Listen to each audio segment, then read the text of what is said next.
Muy bien, continuamos con la enseñanza de fe. Les recomiendo volver a escuchar la enseñanza anterior. ¿Sabe qué? Si no entendió lo anterior, con dificultad va a poder seguir avanzando en su camino de fe. ¿Ok? Puede verlo en YouTube, puede verlo en las aplicaciones para iPhone y Android. Estudie la palabra. Yo lo que le entrego aquí es para que usted lo digiera durante la semana. ¿Estamos de acuerdo? Amén. Gracias por ese amén. Nube de testigos. Vamos por favor a Hebreos 11.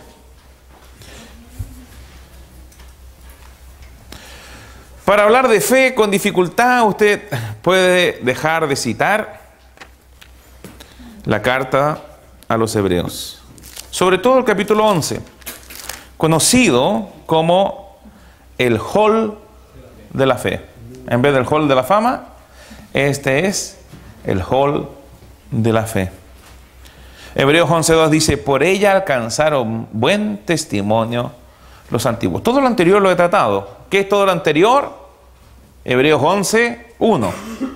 Es pues la fe, la certeza de lo que se espera, la convicción de lo que no se ve. Si usted no entiende esto, bueno, por favor, vea los videos anteriores. Amén. Amén. Hemos tratado en profundidad qué es la fe. Ahora bien, dice la palabra, porque por ella alcanzaron buen testimonio los antiguos. Y como vamos a ver en Hebreos 12, en la siguiente sesión, estos antiguos son llamados la nube de testigos. Amén. Por eso, y de ellos quiero comenzar a hablar en esta hora. Dice: por ella, por la fe, alcanzaron buen testimonio los antiguos. Por la fe alcanzaron buen testimonio. Llegaron a ser buenos testigos. Dieron un buen reporte estos hombres y mujeres de Dios. Porque sin fe es imposible agradar a Dios. Porque es necesario que el que se acerca a Dios crea que Él existe y que recompensa a los que lo buscan. Cada uno de estos antiguos creyeron de que Dios existe y que era un galardonador de los que le buscan diligentemente. Por eso alcanzaron buen testimonio, porque tuvieron esta clase de fe, esta fe que da sustancia a lo que se espera, que es convicción de lo que no se está viendo. Los antiguos creyeron que Dios existía y confiaron en Él para lo porvenir. Sabían que frente a ellos estaba la promesa, no importando cuán difícil circunstancia estuviesen viviendo. Creyeron a Dios y Dios honró su fe. No miraron las circunstancias, vuelvo a decir, sino que miraron la promesa. Y de esa manera ellos alcanzaron buen testimonio. En este pasaje, con numerosos ejemplos, somos desafiados a caminar en fe, pues esto agrada al Señor. Amén. Y quiero ver cada uno de estos ejemplos. Y quiero que estos ejemplos nos desafíen a nosotros a vivir en fe. Por la fe, Abel ofreció a Dios más excelente sacrificio que Caín, por lo cual alcanzó testimonio de que era justo, dando Dios testimonio de sus ofrendas. Mire, Dios dio testimonio de las ofrendas de Abel. ¡Wow! Este es un hombre de fe. Miren esa ofrenda. Y muerto, aún habla por ella. Abel es el primer registro de un hombre que vivió y murió por fe. Ocupa un lugar de honor en este relato. En Génesis 4 tenemos la historia de él. Vamos por favor para allá. Génesis 4, versículo 1. Dice, conoció Adán a su mujer Eva, la cual concibió y dio a luz a Caín. A mí me encanta esta palabra conoció. ¿Sabe por qué? Porque usted no puede conocer a Dios si no tiene una relación íntima con Él. Usted no puede conocer la palabra si usted no tiene una relación íntima con la palabra. Conoció Adán a su mujer Eva, la cual concibió. Si tú tienes una relación íntima con la palabra, vas a concebir lo que la palabra dice. Y dio a luz a Caín. Y dijo, por voluntad de Jehová he adquirido varón. Después dio a luz a su hermano Abel. Y Abel fue pastor de ovejas, y Caín fue labrador de la tierra. Y aconteció andando el tiempo que Caín trajo del fruto de la tierra una ofrenda a Jehová.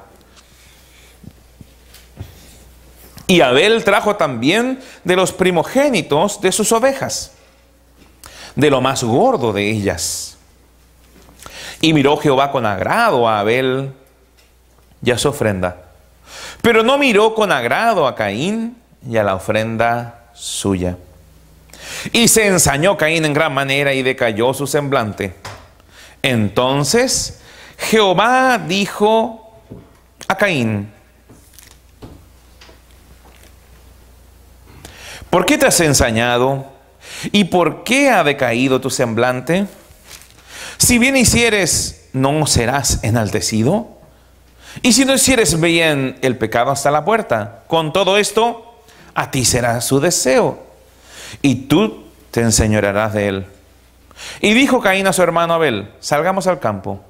Y aconteció que estando ellos en el campo, Caín se levantó contra su hermano Abel y lo mató. Esta es la historia de Abel, el primer individuo que aparece en el hall de la fama. O sea, usted compró el ticket, entró por la puerta y se toma con Abel. Amén. La buena ofrenda de Abel mostraba la actitud de su corazón. La Biblia dice que su sacrificio fue más excelente. Por la fe, Abel ofreció a Dios más excelente sacrificio que Caín. Podemos ver esto también en la actitud de Jesús, cuando estaba frente al arca del tesoro y venían todas las personas a echar sus ofrendas, y vino una mujer que echó todo lo que era su sustento y llamó a los discípulos y les dijo, vengan, miren. Habían otros hombres que echaban grandes cantidades, pero Jesús se maravilló de esa mujer, porque esa mujer no echó de lo que le sobraba, sino que echó todo lo que era su sustento. De la misma manera, Dios se maravilló de la ofrenda de Abel. De la misma manera que Jesús se maravilló de la ofrenda de esa mujer que echó todo su sustento. De la misma manera, Dios examina hasta el día de hoy tu ofrenda.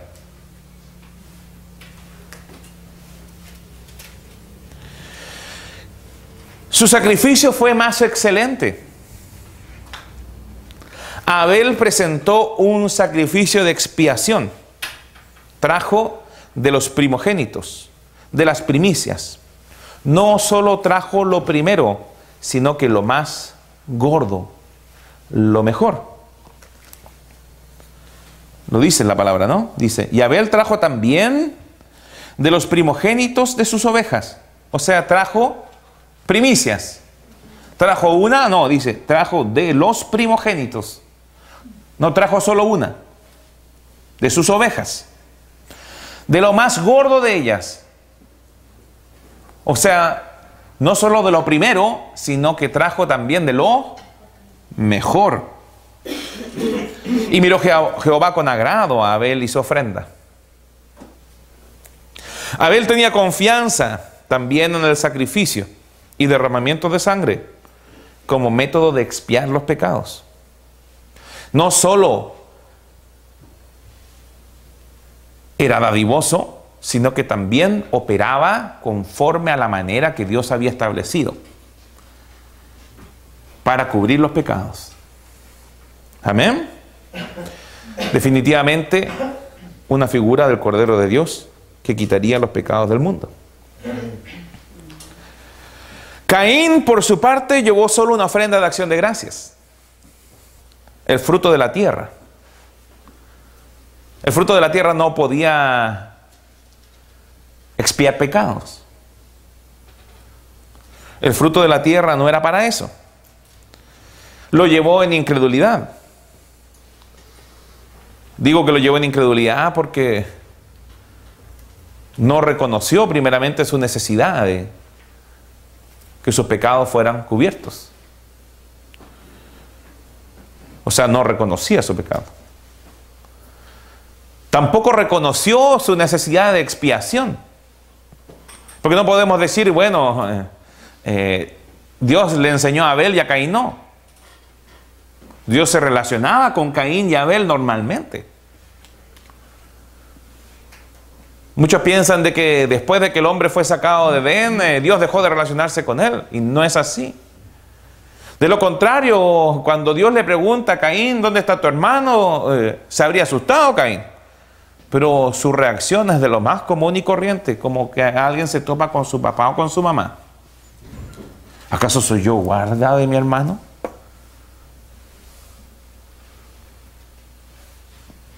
Dios se siguió relacionando con el hombre. No se asustó, dijo, oh, ¿quién me está hablando? Dios enseñó al hombre un sistema que después fue redactado en la ley levítica por medio de Moisés para cubrir los pecados. Amén. No reconocía su pecado ni su necesidad de expiación. Y llevó una ofrenda en incredulidad. El fruto de la tierra no podía ser ofrenda por el pecado. Y eso lo vemos más adelante en la ley levítica. Las ofrendas eran de cereal y de este tipo de cosas, principalmente para la sustentación del sacerdocio. El ofrendar debe ser hecho con fe y dentro de las ordenanzas de Dios, no a nuestra manera. Las primicias, el diezmo, lo primero, lo mejor, es para Dios. Para eso se necesita fe. Usted para diezmar, ofrendar, lo primero y lo mejor, usted necesita fe. ¿Fe en quién? Fe en Jehová Jireh. En Jesús como proveedor. Al dar lo mejor, estamos declarando nuestra fe. Al dar lo mejor, al dar lo más abundante, al dar lo primero, estamos declarando nuestra fe. Y esa fe está diciendo, nada nos faltará. Porque Dios proveerá. Por la fe, Abel ofreció a Dios más excelente sacrificio que Caín. Su sacrificio fue más excelente. ¿Por qué? Porque se ceñía a lo que Dios había dicho, a lo que Dios había enseñado.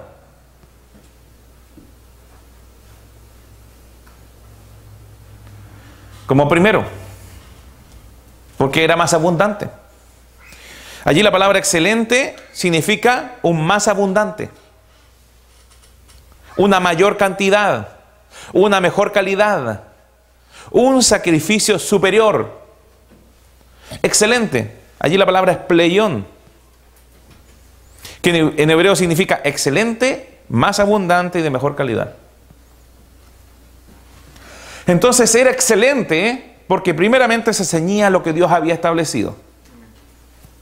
Y recuerda, esa es su manera, no a la tuya. Porque si esa es la tuya, no es en fe, es en incredulidad.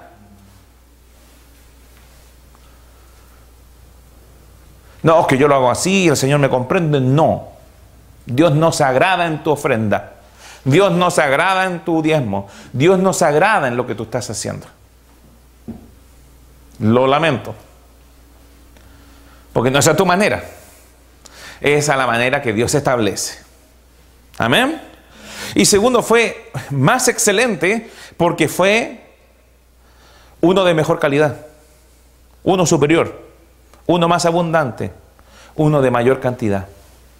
Lo que llevó allí a Abel fueron las primicias, no la primicia, sino que fueron las primicias de sus ovejas, y de lo más gordo llevó a Abel. Para Jehová, lo mejor. Para Jehová, lo primero. Yo adoro a Jehová conforme a Él me ha enseñado a adorar. Y usted me dirá, ¿por qué adorar? Le voy a explicar un poco más adelante. Mire, vamos a Deuteronomio 14, 22.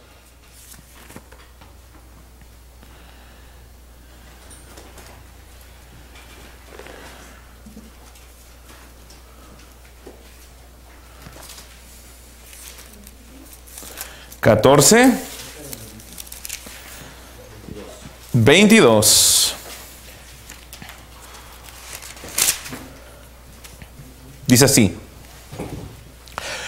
indefectiblemente, o sea, sin defecto, sin saltarte un mes y otro mes no, ¿ok? Indefectiblemente diezmarás todo el producto del grano que rindiere tu campo cada año, y comerás delante de Jehová tu Dios en el lugar que Él escogiere para poner allí su nombre, el diezmo de tu grano, de tu vino, de tu aceite, y las primicias de tus manadas y de tus ganados, para que aprendas a temer a Jehová tu Dios todos los días. O sea, ¿quieres aprender a temer a Jehová tu Dios? Indefectiblemente diezmarás todo el producto. Te estoy reduciendo todos estos versículos, ¿cierto? ¿Quieres aprender a temer a Jehová? Indefectiblemente diezmarás entonces. El diezmo de tu grano, de tu vino, de tu aceite, y las primicias de tus manadas y de tus ganados, para que aprendas a temer a Jehová tu Dios todos los días. Pero mira el sentido que le da Jesucristo a la palabra temer. Vamos por favor a Lucas 4.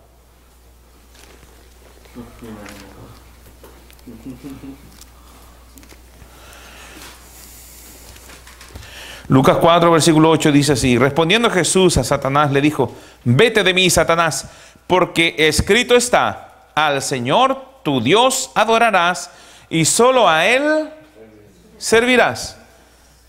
Ahora volvamos a Deuteronomio 6, versículo 13. Dice: a Jehová tu Dios temerás, a Él solo servirás, y por su nombre jurarás. Entonces, ¿qué hizo Jesucristo cuando respondió a Satanás en Lucas 4:8? Citó la palabra. ¿Y qué palabra citó?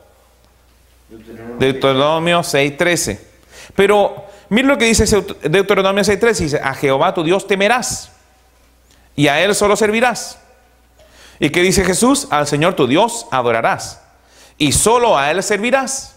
Entonces Jesucristo toma la palabra temer, usada en el Antiguo Testamento, y la utiliza como adorar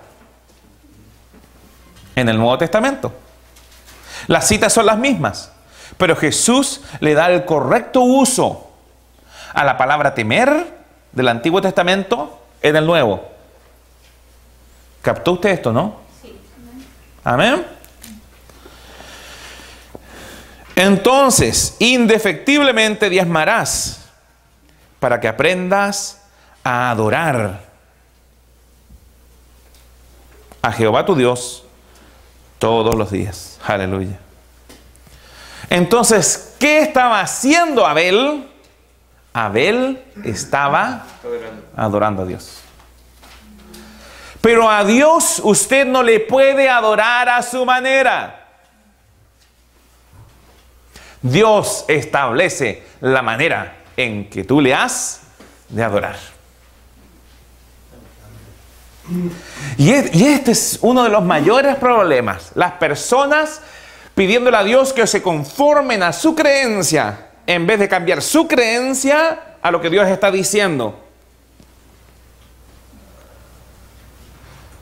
Y las cosas han de hacerse a la manera de Dios, por muy buenas intenciones que tú tengas. Dios no se agrada si tú haces las cosas a tu manera.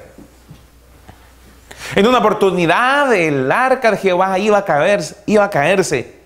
Y un hombre extendió la mano para sostenerla. ¿Y qué le pasó? Murió. Apenas la tocó. ¿Por qué? Porque no era levita.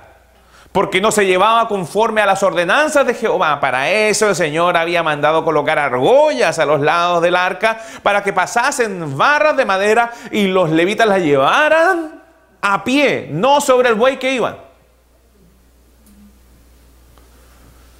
Pero si el hombre quería hacer algo bueno, el arca se iba a caer. No importa. Dios estableció una manera para llevar el arca. Y aunque ese hombre hubiese tenido una buena intención, se murió por no seguir las instrucciones de Dios. Mira, hoy día no te vas a morir, pero sabes que se te va a morir la bendición que Dios te ha dejado por hacerlo a tu manera. Bueno, Abel no era un hombre que funcionaba a su manera. Caín sí. Abel funcionaba a la manera de Dios. Y ofrendaba lo primero y lo mejor. Entendía que él necesitaba cubrir sus pecados, por lo cual derramaba sangre. No llevaba otra cosa. No llevó cereal, sino que llevó lo que necesitaba para hacerlo a la manera de Dios, conforme a lo que Dios les había enseñado. Por eso que dice, volvemos a Génesis 4, si bien hiciereis, ¿no serás enaltecido? Entonces, ¿qué le dijo Jehová? Hiciste mal. Hiciste mal y por eso no eres enaltecido. Te lo estoy diciendo al revés, ¿no? O sea, si tú bien hicieres, ¿no serías enaltecido? Entonces, cuando nosotros no hacemos bien las cosas, o como Dios establece, nosotros estamos limitando a Dios para que nos enaltezca. ¿Se da cuenta de esto?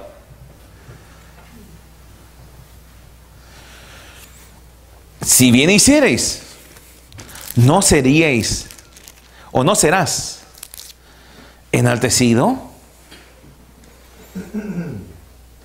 Caín estaba ensañado en gran manera y decayó ese semblante. Entonces Jehová dijo a Caín, versículo 6, ¿por qué te has ensañado y por qué ha decaído tu semblante? Si hicieres bien o si bien hicieres, ¿no serás enaltecido? Y si no hicieres bien, el pecado está a la puerta.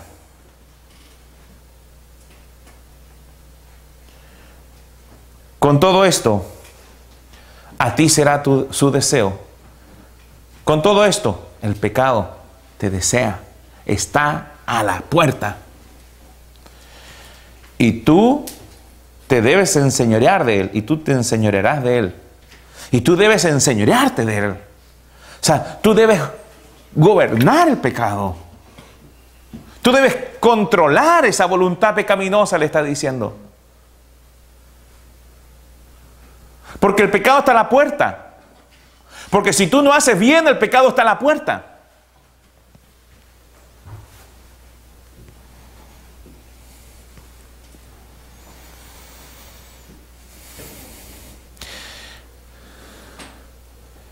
Y el pecado allí estaba, a la puerta, deseándolo.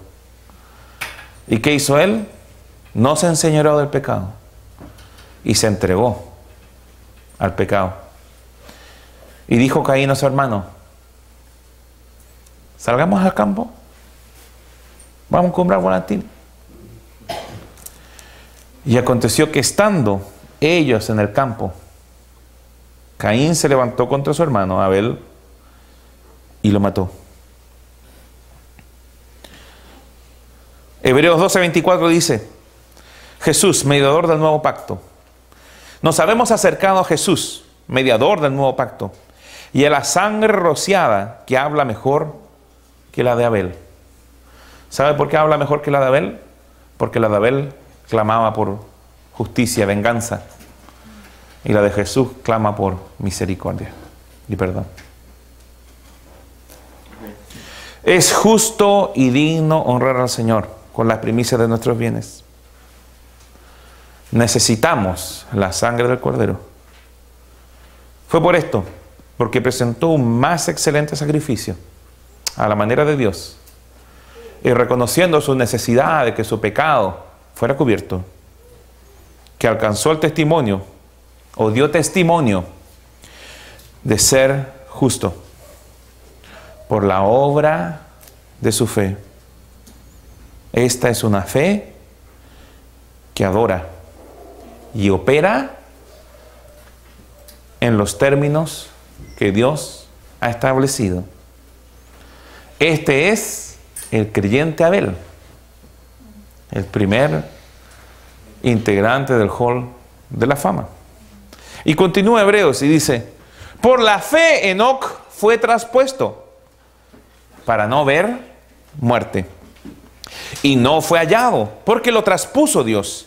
Y antes que fuera traspuesto, tuvo testimonio de haber agradado a Dios para ser trasponido. No, estoy leseando. Tanto traspuesto. Por la fe no fue traspuesto para no ver muerte, y no fue hallado, porque lo traspuso Dios. Y antes que fuera traspuesto, tuvo testimonio de haber agradado a Dios. Aleluya. Pero sin fe es imposible agradar a Dios, porque es necesario que el que se acerca a Dios crea que Él existe y que recompensa a los que le buscan. Esta fe de Enoc es una fe que camina con Dios. Vamos por favor a Génesis 5. Vamos a estar yendo así. Vamos avanzando. Deuteronomio. Génesis 5:21. Dice: vivió Enoc 65 años y engendró a Matusalén. Y caminó Enoc con Dios. Después que engendró a Matusalén, 300 años, y engendró hijos e hijas. Y fueron todos los días de Enoc 365 años. Es por esto que entendemos que con certeza Caín y Abel no fueron los únicos hijos de Adán y Eva. Porque si se dan cuenta, aquí está hablando solo de Matusalén, ¿cierto? Pero dice aquí que no, que engendró hijos e hijas, ¿cierto? Entonces, no porque nombran a 2 hijos o 3 hijos o 4 hijos, los que sean, quiere decir que son los únicos que tuvieron, sino que son los importantes para el relato. No haga preguntas ahora. Al final las preguntas. Y dice: y fueron todos los días de Enoc 365 años. Caminó pues Enoc con Dios. Que te quede claro, lo dije al principio, lo dije al final. Caminó pues Enoc con Dios y desapareció, porque le llevó Dios o le traspuso. Mire, por fe, Enoc, o en hebreo, el dedicado o el consagrado, fue traspuesto y halló buen testimonio de haber agradado a Dios. Este fue un hombre dedicado, profeta del Dios Altísimo, el único descendiente de Set que alcanzó este testimonio hasta después, hasta Noé.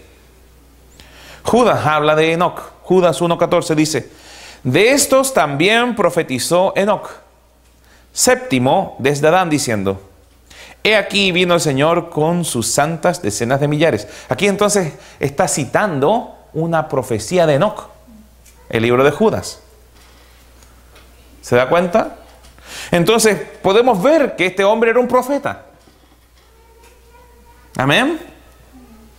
Judas 1:14 dice: de estos también profetizó Enoc. ¿De quién? De los apóstatas. De lo que habla la epístola de Judas. Amén. He aquí, dice Judas, que dijo Enoc, o que profetizó Enoc: he aquí vino el Señor con sus santas decenas de millares para hacer juicio contra todos y dejar convictos a todos los impíos de todas sus obras impías que han hecho impíamente. Brillante. Y de todas las cosas duras que los pecadores impíos han hablado contra él. Aleluya por eso. Estos son murmuradores, querellosos, que andan según sus propios deseos. Wow.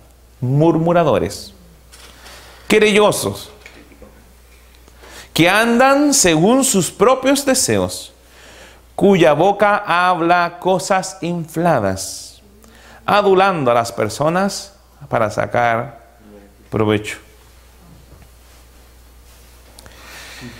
Esta es una profecía de Enoc. Entonces Enoc era profeta. Así como Elías fue llevado al cielo sin probar la muerte, Enoc fue llevado al cielo traspuesto. Algunos dicen que estos son los dos profetas del Apocalipsis, o los dos testigos que están frente a los olivos, que vendrán a fin de los tiempos. Pero son solo dos los hombres que fueron traspuestos en la historia: Enoc y Elías. Moisés murió aquí en la tierra.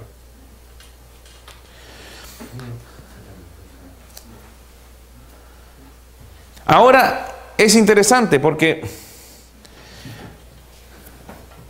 fueron llevados al cielo sin probar la muerte. Los dos fueron profetas de juicio. Los dos combatieron la idolatría y la apostasía. Y ambos tuvieron testimonio de que serían traspuestos. Y antes de que fuera traspuesto, tuvo testimonio de haber agradado a Dios.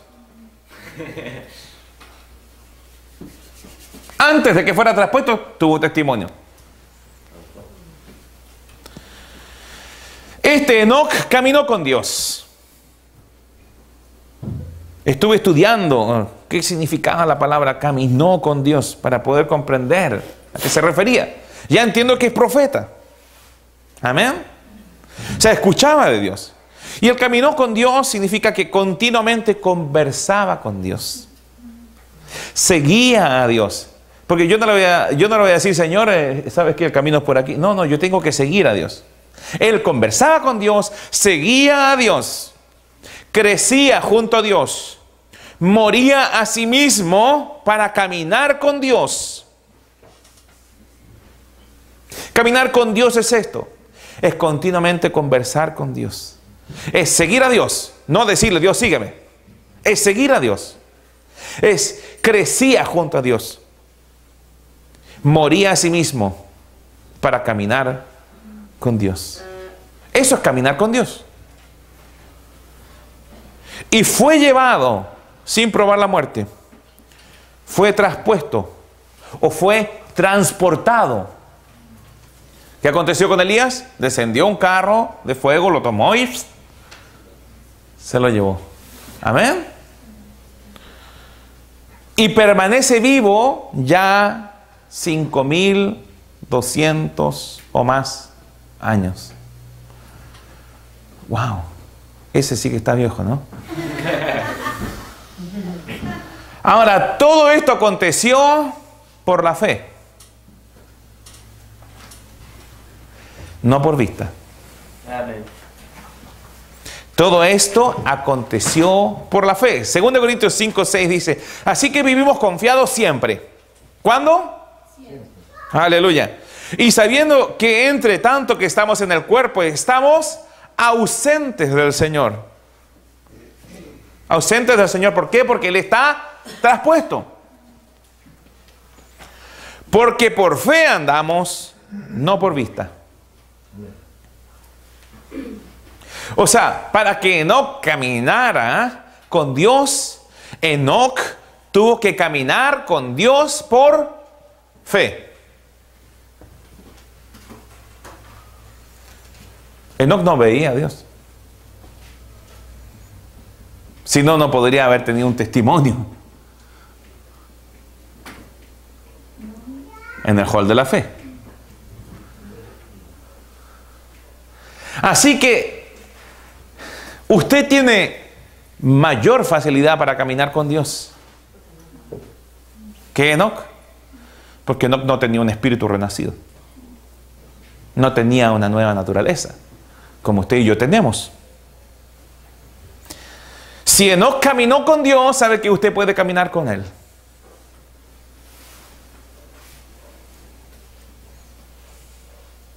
Pero estamos confiados y más aún queremos estar ausentes del cuerpo y presentes al Señor. Por tanto, procuramos también, o ausentes o presentes, serle agradables. ¿Sabes cómo te aseguras de serle agradable? Camina con Él.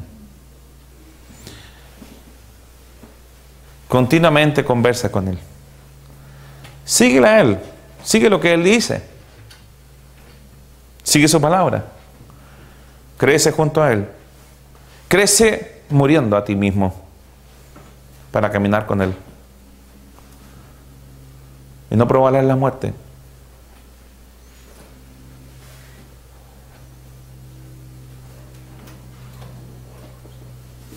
Este Enoc tuvo testimonio de haber agradado a Dios. Pero sin fe es imposible agradar a Dios. ¿Cómo le ha agradado a Dios? Con fe. Por eso dice, tuvo testimonio de haber agradado a Dios. Pero sin fe es imposible agradar a Dios. O sea, este Enoc tuvo fe para agradarle. Y como parte de Hebreos 11:1, es pues la fe, la certeza de lo que se espera, la convicción de lo que no se ve. Nunca vio a Dios Enoc, sino que se relacionó con Él por fe. Amén. Y hablaba lo que oía de Dios. Amén. Profeta de Dios era.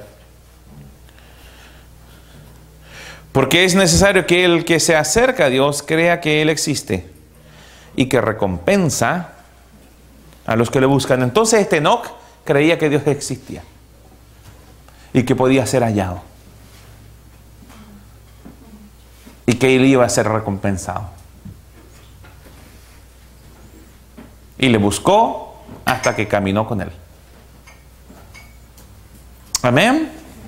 Entonces, como podemos ver, la fe es una que también camina con Dios. La fe de Enoc es una que camina con Dios. Es una forma de vida.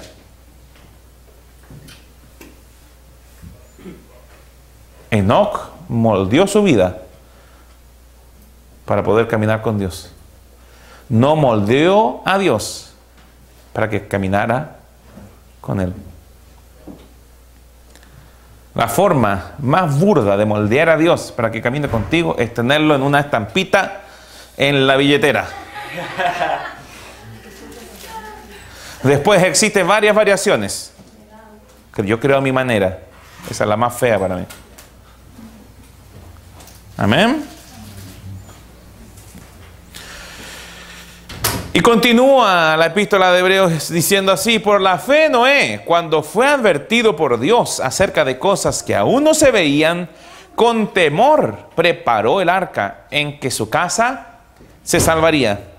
Y por esa fe condenó al mundo y fue hecho heredero de la justicia que viene por la fe.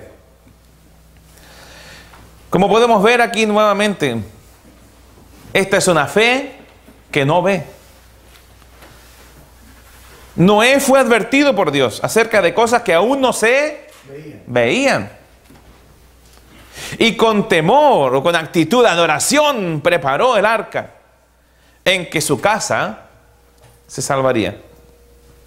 Oiga, este hombre preparó un arca donde no había mar. Oiga, hay que tener fe, ¿no? Porque no era algo pequeñito. Tenían que entrar elefantes, leones, tigres, pumas. Esos son los felinos. Las aves, los chanchos, los caballos.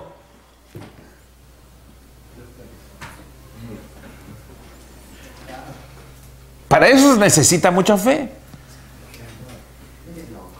Escuchó a Dios y no dudó. Y comenzó. ¿Sabe todo lo que le tienen que haber dicho a ese pobre Noé? Tú estás loco, Noé. Génesis 6, 7, y dijo Jehová, raeré sobre la faz de la tierra a los hombres que he creado, desde el hombre hasta la bestia, y hasta el reptil y las aves del cielo, pues me arrepiento de haberlos hecho. Pero Noé halló gracia ante los ojos de Jehová. Estas son las generaciones de Noé. Noé, varón justo, era perfecto en sus generaciones. Con Dios caminó Noé. Y engendró Noé 3 hijos, a Sem, a Cam y a Jafet. Y se corrompió la tierra delante de Dios y estaba llena de violencia. Y miró Dios la tierra y aquí estaba corrompida. Dijo pues Dios a Noé, he decidido el fin de todo ser, porque la tierra está llena de violencia a causa de ellos. He aquí que yo los destruiré con la tierra. Hazte un arca de madera de gofer. Harás aposentos en el arca y la calafatearás con brea por dentro y por fuera. Y de esta manera la harás de 300 codos, la longitud del arca, de 50 codos su anchura y de 30 codos su altura. Mire, ¿sabe qué? Era tremenda de grande. Creo que la encontraron sobre el monte Ararat.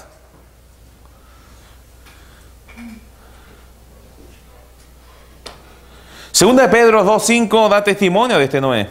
Dice, tampoco perdonó al mundo antiguo, sino que guardó a Noé, pregonero de justicia. O sea, este era un profeta, predicador, pregonero de justicia. Con otras 7 personas y trajo el diluvio sobre el mundo de los impíos. Cuando fue advertido este Noé por Dios acerca de cosas que aún no se veían, creyó y con temor preparó el arca en que su casa se salvaría. Y por esa fe condenó al mundo y fue hecho heredero de la justicia que viene por la fe. Entonces, nuevamente, volvemos a resaltar Hebreos 11:1. Es pues la fe, la certeza de lo que se espera, la convicción de lo que no se ve. Noé creyó que la palabra de Dios era certera y que podía esperarla. Y tuvo convicción de que venía un diluvio que él no estaba viendo. Amén.